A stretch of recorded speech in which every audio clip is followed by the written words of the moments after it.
Hi divas. Oh my god, my voice. I knew my voice was gonna be bad starting this, but Jesus fucking Christ. In case you don't follow me on Instagram, I am sick. I have an upper respiratory infection. I just got back from a trip to New York and it was really great, really fun. I had a beautiful time. Even though I was wearing a mask, I got an upper respiratory infection. And I'm pretty sure it was from the plane. I was the only one to get sick, thankfully.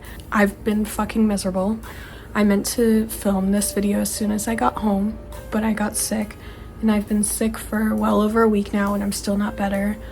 I'm not any worse. I'm not where I want to be, and it's been making me extremely depressed because I haven't been sick like this in years and I don't normally get sick. Been doing really is resting, which is what my body needs, but I am just very, very depressed because I can't be productive after like 3 weeks of doing things all the time and having a really great fun time going out of the house, doing stuff that was new and exciting for me, then coming home being hit with this sickness and I can't do anything. So here we are with my April favorites video. I know that this is late, but again, I wanted to get this up last week. I was too sick to do so we're doing it now, even though my voice isn't fully back yet, even though I'm still not feeling great. But yeah, I needed to do something. I needed to return to a sense of normalcy more for my mental health and my physical health, because I'm still going to be doing a bunch of resting. So yeah, sorry for this really long intro. I haven't had a chance to talk in front of the camera for a few weeks. My first item that I want to talk about for my favorites of April, Glossier tinted lip balm in black cherry, specifically the black cherry flavor scent. I got one of these balm.coms a few years ago. It was the rose one and I didn't like it as much as I thought I would, and it was my first time trying it, so I never had the urge to get another one, even though I'd heard such great things about the balm.com. Not that like it was really bad, but it didn't meet the really high expectations that I had unknowingly set for myself because of all the really good reviews and stuff. But I was at Sephora with my mommy and I impulsively picked this one up because I do love a black cherry. I was like, I'm gonna give it another try. I've heard good things about it. I really love black cherry and I'm so glad I did. I really fuck with this one. This was my go-to while I was on my vacation and I could apply it as much as I wanted to. Really easy, smells great. There's nothing I can say about this product that hasn't been said before, but I just want to put it on the record that I actually did like this one after not liking the rose one as much. So I love this diva. She's cute, she's fun. I could not let the April favorites video pass me by without talking about the song that I had been listening to obsessively throughout April and still into May, and it is the song Egg by Joe. Joe's new album The Crux came out early April. When an artist I like releases a new album, I like to listen in order, the whole album, and then I usually will be drawn to like a few favorites and I kind of jump around and see what sticks with me the most. Egg immediately jumped out. It's a really solid, good album in its entirety. I also really love Lonesome as a State of Mind. That's my second favorite.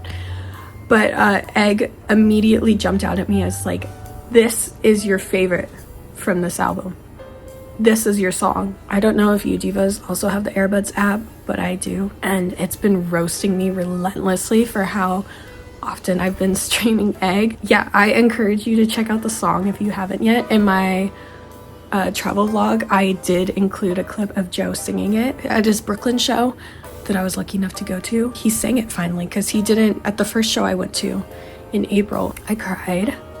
Sarah was very generous to take over filming for me. I was just crying and dancing. I was on his Xanax because I was nervous. That was so fulfilling in my soul, even though it's like a new favorite song. Hearing a song live that means a lot to you and that you really resonate with, there's nothing like it, and I am so grateful I got to experience that, and with my best friend Sarah. Yeah, it was wonderful. My next favorite, this one's really exciting because this one I get to add to my slowly growing collection of secondhand luxury items for my wardrobe. I spent like I think 2 days in LA. I hung out with my sweet dear friend Becky and we went shopping. We went into the Reformation vintage store and they had a wall of belts and each belt was I think like $88, and I got this vintage Ralph Lauren belt.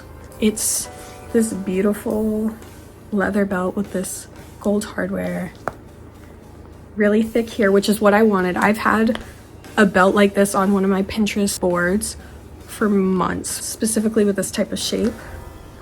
So the fact that I saw it out in the wild, and it was funny because I actually was trying to, we went to the Real and I was trying to buy a shirt from this brand I like, Orson Iris. I was literally in the process of checking out, and the salesman, and it's not his fault, but he was like, oh sorry, like the person who, like the co-signer or something's actually not selling this anymore, so we can't give you this item. I was like, okay, cool. Like, yeah, that's good for my bank account actually, because the shirt was originally, I think at retail value, listed at like 700 or close to 700. I found it for $295. And I tried it on, it fits so beautifully. It's a brand that I love a lot. So I was like, I'm gonna do it. I'm gonna be brave. Even though my wallet was already crying, and then that was the universe telling me, no, you're not. So then we went to Reformation Vintage, and there I found my belt. So then I didn't spend as much, and I got a really nice little luxury item, secondhand, something that I know I had been looking for because I do not have a very wide belt variety. Don't have anything like this, and that's always a good criteria for me when I'm purchasing new things for my wardrobe. Like, I immediately took it on my trip and I've been wearing it. Yeah, I love this belt. My next favorite for April, I stayed with Sarah in New York. She's my best friend, and she has a podcast with our other good friend, Verona. The podcast is called What's Your Favorite Scary Movie?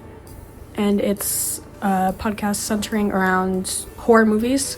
Sarah and Verona both love horror movies, but specifically from the lesbian perspective. I love to see my friends doing really exciting stuff. And they've been working on this podcast, I think, for the past 2 or 3 years. But they had to take an unexpected hiatus at the beginning of this year due to health reasons. But they came back this month. I wanted to give them a shout out because I love my friends. I love to see my friends doing really fun creative projects that make them very happy. I'm cutting out all the nasty coughing and hacking that I'm doing. Oh my god. I like to put on an episode of the podcast when I'm playing like Sims or doing something where I'm like focused on something, so it feels like I'm on a FaceTime call with my friends when I miss them. If you like horror movies, and if you like lesbians, and if you like lesbians talking about horror movies, I encourage you to listen to their podcast. It's really fun. And my last favorite for the month of April, the Artist Way workbook. I'm gonna make a separate video at some point to fully talk about this workbook. I'm currently at the very end of week 6. I'm about to start week 7, and I love it so much. This has been really helpful for me. For those who are unaware, this is a workbook, a spiritual path to higher creativity. It doesn't matter what your situation is or what career you're in, what career you're not in, like it doesn't matter what your circumstances are. If you are wanting to tap into your creativity and break free of the blockages and you stopping you from becoming your most creative highest self, this is a great workbook for that. Every single week, it focuses on a different theme to work through. You start off with like recovering a sense of safety, and then identity, abundance, it keeps going on. And it challenges you every week, but everything is completely doable. There has not been a task yet that I have not been able to do. It's just really meant to help you be in tune with yourself and to help you feel safe enough to broaden your horizons in your life. And I am someone who, I deeply aspire to be a poet.